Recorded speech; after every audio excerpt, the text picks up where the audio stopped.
This is a very exciting moment for a lot of us, I think, that we are here together. We came here together for our first ever ThinkLab in the context of our fairly new network, Postcolonial Hierarchies of Peace and Conflict. My name is Susanne Buckley-Zistel from the Center for Conflict Studies, University of Marburg, and I'm joined by Thorsten Bonacker, University of Marburg, also Center for Conflict Studies. And the two of us are the co-spokespersons of the network, and hence we have the pleasure to welcome you here. So let's start with who we are. The network consists of 4 institutions at 4 Standorte, 4 locations, spread over the center and the south of Germany. We start with the Arnold Bergstraesser Institute. This is where we are now, at Freiburg. Then we have the University of Erfurt as part of the members, and here in particular the Center for the Political Practice and Orders, C2PO. We have the University of Bayreuth as a member in this consortium, in this network, and we have our Center for Conflict Studies at the Philipp University Marburg. And in addition to those 4 institutions, we also have each institution collaborates or has at its university as additional institution that is outside of Germany. So to start with Bayreuth, at Bayreuth there is the Cluster of Excellency, Africa Multiple, and they work together with universities in Kenya, Nigeria, South Africa and Burkina Faso. And then we have at all the other 3 Standorte, we have Sibylle Merian centers. So we have here, related to the RBE, we have the Merian Institute for Advanced Studies in Africa, NIASA, which is based in Accra, Ghana. At the University of Marburg, we have the Center for Advanced Studies in Maghreb, MECAM, which is based in Tunis, Tunisia. And we have at the University of Erfurt the Tango International Center for Advanced Studies, Metamorphosis of the Political, ICAS MP at Delhi, India. So in addition to the 4 Standorte, 4 locations, we bring these kind of consortium partners or relationships to the network. Now I hand over to Thorsten. So what do we do, or what will we do in the next 4 years? So what are our aims and objectives? And this is basically what we promised to our funder, the German Ministry for Science. So we actually, I would say, we do have 2 perspectives on our overall topic on post-colonial hierarchies and peace and conflict, and one is very much informed by a historical perspective, or how to link contemporary conflicts to historical legacies, in particular, of course, colonial legacies. And the other one is more conceptual, how to bring together theories, perspectives, methods, research methods in peace and conflict studies with post-colonial perspective. I think these are our main kind of angles from where we're coming. Also would like to investigate how we can deal with these colonial legacies and contemporary conflicts with regard to sustainable conflict transformation in the future. So it's kind of a conflict analytical point of view, if you wish, from a post-colonial perspective, but also a look into conflict resolution, conflict transformation. And of course, we are in particular interested also in conceptual debates and theoretical debates, and also research methodologies. As I said, bringing together post-colonial and post- and conflict studies perspective, which interestingly are rarely discussed together. I think this is what we found out when we prepared the application, that there's not so much kind of meeting between the 2 sides, if you wish. Maybe to state that this was a collaborative approach between the 4 different partners. So we identified 3 research questions. To begin, what role do historically generated post-colonial hierarchies play in contemporary conflict dynamics? The second, how did postcolonial hierarchies persist in contemporary concepts and practices of reducing violence, of peace building, and of conflict management?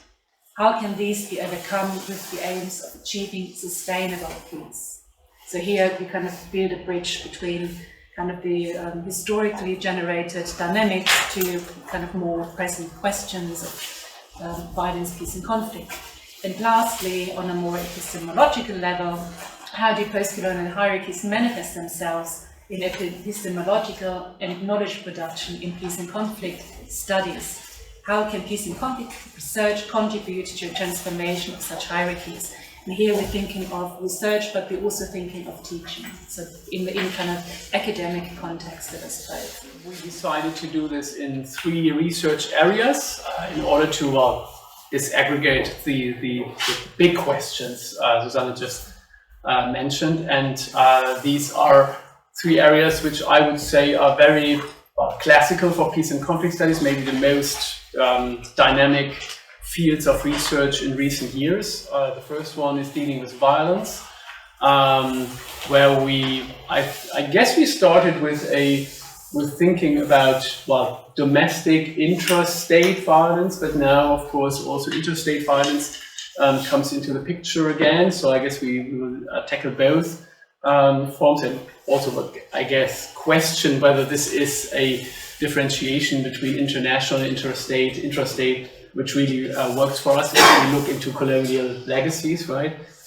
The second one is about security governance and peace building, so bringing together both security research, in particular critical security research, and peace building, conflict transformation research. And the last one comes out of our interest in transitional justice, but the idea was to kind of push this research agenda a bit more in the direction of transformative justice questions and conceptual debates, which are now ongoing for quite a while. But I think it's a fresh input also into the field of peace and conflict studies, which we could have. And in order to do this, we decided to invent some research formats, which Susanne will now introduce. Yes, the application was quite ambitious, so there are a lot of very different formats, kind of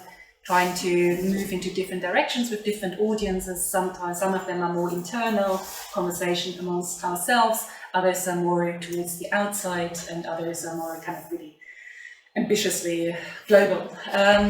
We are here for the first format, ThinkLab. This shall serve us from the network together with partners to kind of reflect on topics and terms that are central to our research. So we spend the rest of the day thinking about notions of colonial, decolonial, and so on, kind of engage in a more intellectual discussion around key concepts of our larger endeavor.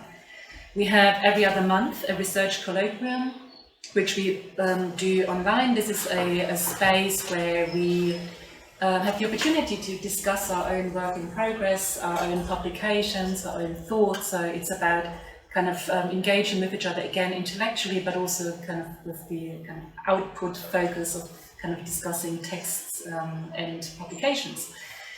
We have for our students a virtual graduate school where our PhD students, 7 there are, as far as I recall, as well as postdocs, can engage in kind of skills training and get support in kind of the early steps of their academic career.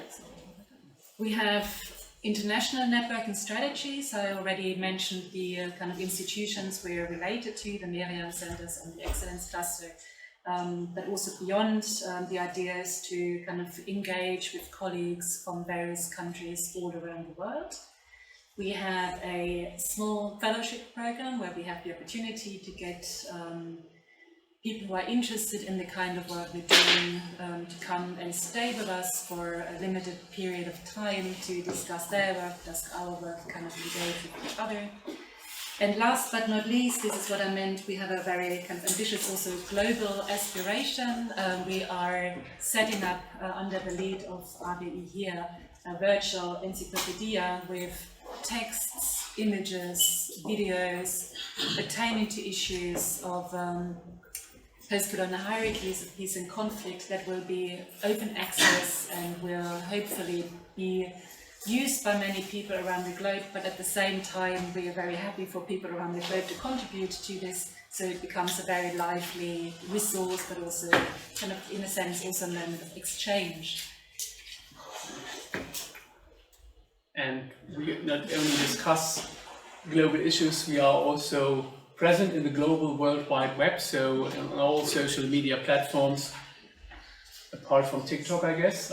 So follow us, forward, like us, whatever. Spread the word through the different channels we have.